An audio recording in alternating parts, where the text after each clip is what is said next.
President-elect Trump, of course, takes office on January 20th. But what about our local races? Democrats here in Connecticut had plenty of success on Tuesday. Not only did they keep all their seats in Congress, but they maintained their majority in the state legislature. NBC Connecticut political reporter Mike Savino joining us live now from the Capitol. So what's this mean for the upcoming session, Mike? Well, Keisha and Mike, the Democrats were even able to expand their lead in each of the chambers, and that's going to give them a big leg up on a lot of issues, including the budget. But leaders insist that they still want to work with the governor and with Republicans.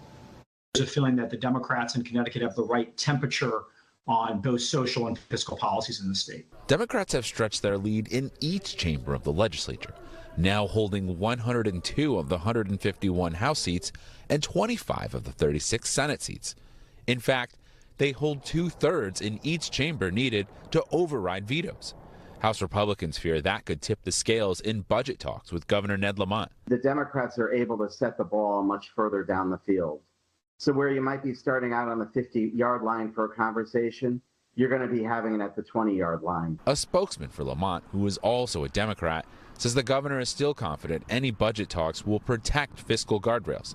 House Speaker Matt Ritter agrees, saying he feels lawmakers can find room to fund priorities without pushing the governor aside. If you look at our caucus, it is so diverse. Republicans, meanwhile, are confident they can win Democratic support for their priorities, including trying to bring down energy prices. I think we stand on the side of common sense, frankly, when it comes down to Hartford policy. The Republican losses in the legislature come as Donald Trump had his best election in Connecticut.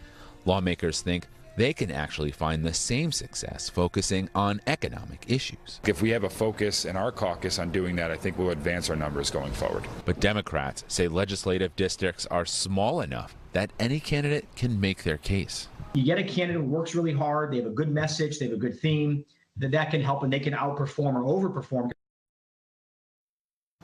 Now, all 4 of the legislative caucuses are meeting individually today to select their leaders, and it's expected that each of them will pick the same leadership they had at the end of last legislative session.